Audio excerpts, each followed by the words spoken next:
നമസ്കാരം, ഞാൻ ജിഷാനു ജോ ആൻഡ് ജോ അക്കാഡമിയിൽ നിന്ന് മറ്റൊരു വീഡിയോയുമായിട്ടാണ് ഇന്ന് വന്നിരിക്കുന്നത്. പുതിയതായിട്ട് കാണുന്നവരാരെങ്കിലും ഉണ്ടെങ്കിൽ സബ്സ്ക്രൈബ് ചെയ്യുക, നോട്ടിഫിക്കേഷൻസ് ഓൺ ചെയ്ത് വയ്ക്കാൻ ശ്രദ്ധിക്കുക.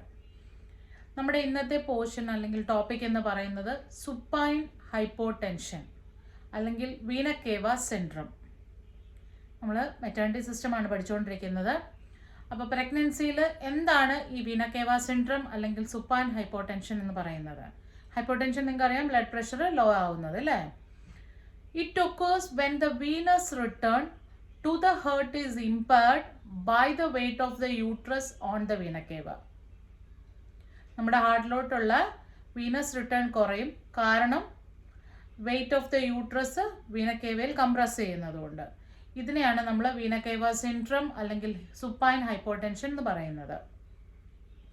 അതിനകത്ത് എന്തൊക്കെയാണ് ഈ ലേഡിയിൽ കാണുന്നതെന്ന് പറഞ്ഞു കഴിഞ്ഞാൽ പാലർ, ഫെയിനസ്, ഡിസിനസ്, ഹൈപ്പോടെൻഷൻ, ടക്കിക്കാർഡിയ, ബ്രെത്ത്ലെസ്നെസ്, പിന്നെ സ്വെറ്റിങ്, ഡാം സ്കിന്ന്, പിന്നെ ഫീറ്റൽ ഡിസ്ട്രസ്.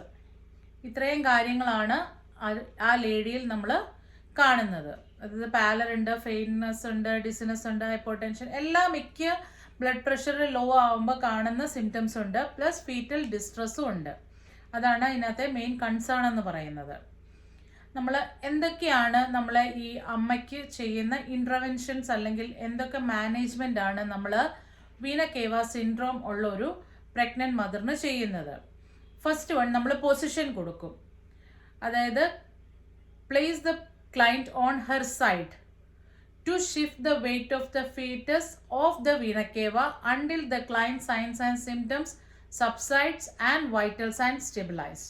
ഇപ്പോൾ പെട്ടെന്ന് അമ്മയ്ക്ക് ഒരു സുപ്പൈൻ ഹൈപ്പോടെൻഷൻ ഉണ്ടായി. അപ്പം നമ്മൾ പെട്ടെന്ന് തന്നെ ഓൺ ഹെർ സൈഡിലോട്ട് കിടത്തുന്നു. അപ്പോൾ ആ ഒരു കംപ്രഷൻ അല്ലെങ്കിൽ ആ ഒരു പ്രഷർ കുറഞ്ഞു കഴിയുമ്പോഴത്തേന് സൈൻസ് ആൻഡ് സിംറ്റംസ് റിലീവ് ആവും. അതാണ് ഫസ്റ്റ് മാനേജ്മെന്റ് എന്ന് പറയുന്നത്, പൊസിഷൻ. സെക്കൻഡ് വൺ എന്ന് പറയുന്നത് monitor vital signs and fetal heart rate. അമ്മയുടെ വൈറ്റൽ സൈൻസ് നമ്മൾ മോണിറ്റർ ചെയ്തുകൊണ്ടിരിക്കും. ഫീറ്റൽ ഹാർട്ട് റേറ്റ് നമ്മൾ മോണിറ്റർ ചെയ്യും. എന്തിനു വേണ്ടിയിട്ടാണെന്ന് ചോദിച്ചു കഴിഞ്ഞാൽ ഫീറ്റൽ ഡിസ്ട്രസ് ഉണ്ടോ എന്ന് ഐഡൻറ്റിഫൈ ചെയ്യാൻ വേണ്ടിയിട്ട്. പിന്നെ ഈ സുപ്പൈൻ ഹൈപ്പോടെൻഷൻ വരാതിരിക്കാൻ അല്ലെങ്കിൽ ടു അവോയ്ഡ് നമ്മൾ എന്തൊക്കെയാണ് ചെയ്യേണ്ടത്? To prevent supine hypotension, avoid the supine position. Position the client by placing a pillow or wedge under the client's hip to displace the gravid uterus of the vena cava. Mainly നമ്മൾ position ആണ് പറയുന്നത്. Supine position avoid ചെയ്യുക. ക്ലയൻറ്റിനെ pillow ഒക്കെ വെച്ച് ആ ഒരു pressure avoid ചെയ്യത്തക്കവണ്ണമുള്ള ഹിപ്പിൻ്റെ താഴെ അവിടെ ഒരു പില്ലോ ഒക്കെ കൊടുത്ത് നമ്മൾ പൊസിഷൻ ചെയ്യുവാണ് ചെയ്യുന്നത്. മെയിൻലി നമ്മൾ ആ ഒരു പ്രഷർ അല്ലെങ്കിൽ വീനക്കേവയിലായിട്ടുള്ള ഇമ്പേർഡ് സർക്കുലേഷൻ അല്ലെങ്കിൽ വീനസ് റിട്ടേൺ മാറ്റാൻ വേണ്ടിയിട്ടാണ് നമ്മൾ മെയിൻലി മാനേജ്മെൻറ്റ് കൊടുക്കുന്നത്. ഇത്രയും ഉള്ളൂ സുപ്പൈൻ ഹൈപ്പോടെൻഷനെ കുറിച്ച്. അതൊരു കുഞ്ഞു ടോപ്പിക്കാണ്, അല്ലെങ്കിൽ വീനക്കേവ സിൻഡ്രോം. ഓക്കെ, നെക്സ്റ്റ് വൺ എന്ന് പറയുന്നത് പ്ലസന്റൽ അബ്നോർമാലിറ്റീസ്. അല്ലേ, കഴിഞ്ഞ ടോപ്പിക്സിലൊക്കെ നമ്മൾ പ്ലാസൻഡ പ്രീവിയ, അബ്രപ്ഷ്യോ പ്ലാസൻഡ, അങ്ങനെ പല പല കാര്യങ്ങൾ കണ്ടു. ഡിഫറൻസ് ബിറ്റ്വീൻ അബ്രപ്ഷ്യോ പ്ലാസൻഡയും പ്ലാസൻഡ പ്രീവിയയും നമ്മൾ കണ്ടു. ഇന്നൊരു 3 ടൈപ്സ് ഓഫ് പ്ലാസൻഡൽ അബ്നോർമാലിറ്റി. ഏതൊക്കെ രീതിയിലാണ് പ്ലാസൻഡൽ അബ്നോർമാലിറ്റി നമ്മൾ കാണുന്നത്? ഫസ്റ്റ് വൺ എന്ന് പറയുന്നത് placenta accreta. It is an abnormally adherent placenta. Okay, second one, placenta increta occurs when the placenta penetrates the uterine muscle itself. Third one എന്ന് പറയുന്നത് placenta percreta. Okay, it occurs when the placenta goes all the way through the uterus. ഇതാണ് 3 types of placental abnormalities. Placental accreta എന്ന് പറയുന്നത് abnormally adherent placenta, എവിടെയെങ്കിലും ആവാം. Second one placenta increta എന്ന് പറയുന്നത് it penetrates the uterine muscle itself. Third one എന്ന് പറയുന്നത് placenta percreta. It occurs when the placenta goes all the way through the uterus.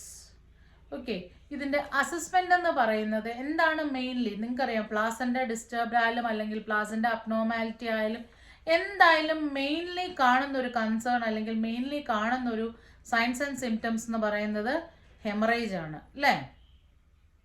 May occur അല്ലെങ്കിൽ may cause haemorrhage immediately after birth because the placenta does not separate cleanly. Usually വരുന്നത് പോലെ തന്നെ normally അവിടുന്ന് separate ആയി ഈ abnormality ഉള്ള mother ആണെങ്കിൽ, placental abnormality ഉള്ള മദർ ആണെങ്കിൽ അത് സെപ്പറേറ്റ് ആയി വരില്ല. അതുകൊണ്ട് ബേബി ബോൺ ആയി കഴിഞ്ഞാൽ സഡൻ ആയിട്ടൊരു ഹെമറേജ് ഉണ്ടാവുകയാണ് ചെയ്യുന്നത്. ഇതാണ് മെയിൻലി നമ്മൾ കാണുന്ന അല്ലെങ്കിൽ നമ്മൾ അസസ് ചെയ്യുന്ന കാര്യം എന്ന് പറയുന്നത്. ഇതിൻ്റെ ഇൻ്റർവെൻഷൻസ് നിങ്ങൾക്കറിയാം, ഹെമറേജ് വന്നു കഴിഞ്ഞാൽ എന്താണ് സംഭവിക്കുന്നത്, അല്ലെങ്കിൽ അൺയൂഷ്വൽ ബ്ലീഡിങ് വന്നു കഴിഞ്ഞാൽ മദർ ഷോക്കിൽ പോകാനുള്ള സാധ്യതയുണ്ട് അല്ലേ. ഹൈപ്പോവോളിമിക് ഷോക്ക് ആവാം, അല്ലെങ്കിൽ അല്ലാത്ത ഷോക്ക് ആവാം, എന്ത് വേണമെങ്കിലും ആവാം. അപ്പോൾ we have to monitor for haemorrhage and shock. ഷോക്കിൻ്റെ സൈൻസ് ആൻഡ് സിംറ്റംസ് ഒക്കെ നമ്മൾ നോക്കണം, ഹെമറേജ് എത്രത്തോളം ഉണ്ടെന്ന് നോക്കണം. പിന്നെ ഇത് പല ഇൻ്റർവെൻഷൻസ് നോക്കാറുണ്ട്. ഒന്നിലും മാനേജ് ചെയ്യാൻ പറ്റുന്നില്ല എങ്കിൽ prepare the client for a hysterectomy if the large portion of placenta is abnormally adherent. അതായത് ഇപ്പം അഡ്ഹറൻറ്റ് നിങ്ങൾക്കറിയാം, ഒട്ടിപ്പിടിച്ചിരിക്കുവാണെങ്കിൽ ലാർജ് എമൗണ്ട് ഓഫ് കാരണം അത് ഇൻഫെക്ഷനിലേക്കാണ് ലീഡ് ചെയ്യുന്നത് അല്ലേ. നമ്മൾ നോർമലി ഒരു പ്ലാസൻ്റ ഒക്കെ വെയ് ചെയ്ത് നോക്കുന്നതിന് കാരണവും പ്ലാസൻ്റയിലെ ഷേപ്പൊക്കെ നോക്കുന്നതിന് കാരണം, അല്ലെങ്കിൽ എവിടെയെങ്കിലും അത് ബ്രേക്ക് ഉണ്ടോ എന്നൊക്കെ നോക്കുന്നതിന് കാരണം എന്തെങ്കിലും ഒരു റീറ്റെയിൻ പ്രോഡക്ട്സ് യൂട്രസിൽ ബാലൻസ് ഉണ്ട് എങ്കിൽ മദറിന് ഇൻഫെക്ഷൻ ഉണ്ടാവാൻ സാധ്യതയുണ്ട്. അതുകൊണ്ട് തന്നെ ഇത് പ്രോപ്പർലി ക്ലീൻ ആയില്ല, അത് അല്ലെങ്കിൽ പ്രോപ്പർലി അവിടുന്ന് വന്നിട്ടില്ല അല്ലെങ്കിൽ വിട്ടു പോരുന്നിട്ടില്ല എങ്കിൽ അത് ഇൻഫെക്ഷനുള്ള സാധ്യത കൂടുതലാണ്. അതുകൊണ്ട് തന്നെ മാനേജ്മെൻറ്റ് എന്ന് പറയുന്നത് മെയിൻലി ഹിസ്റ്ററക്ടമിയാണ്. നിങ്ങൾക്ക് എല്ലാവർക്കും അറിയാം, ഹിസ്റ്ററക്ടമി എന്ന് പറയുന്നത് റിമൂവൽ ഓഫ് ദ യൂട്രസ് അല്ലേ. അത് അബ്ഡോമിനലാവാം, വജൈനലാവാം, അത് പല ടൈപ്സ് ഉണ്ട്. ഈ രണ്ട് കാര്യങ്ങളാണ് മെയിൻലി നമ്മൾ ഈ പ്ലാസൻ്റൽ അബ്നോർമാലിറ്റീസ് ഉള്ള മദറിനെ മാനേജ് ചെയ്യാൻ വേണ്ടിയിട്ട് ചെയ്യുന്ന കാര്യങ്ങൾ. ഫസ്റ്റ് വൺ എന്ന് പറയുന്നത് monitor for the haemorrhage and shock. Second one എന്ന് പറയുന്നത് prepare for the mother four hysterectomy if it is abnormally adherent placenta. Okay, ഈ രണ്ട് കണ്ടീഷൻസ് ആണ് ഇന്ന് പഠിപ്പിച്ചിരിക്കുന്നത്, അല്ലെങ്കിൽ ഞാൻ പറഞ്ഞേക്കുന്നത് സുപ്പൈൻ ഹൈപ്പോടെൻഷനും പ്ലാസൻ്റൽ അബ്നോർമാലിറ്റിയും. ചാനൽ കാണാത്ത ആരെങ്കിലും ഉണ്ടെങ്കിൽ ഇത് സബ്സ്ക്രൈബ് ചെയ്യാൻ ശ്രദ്ധിക്കുക, നോട്ടിഫിക്കേഷൻസ് ഓൺ ചെയ്യുക, എന്നെ മാക്സിമം സപ്പോർട്ട് ചെയ്യാൻ ശ്രമിക്കുക. Thank you. Have A nice day.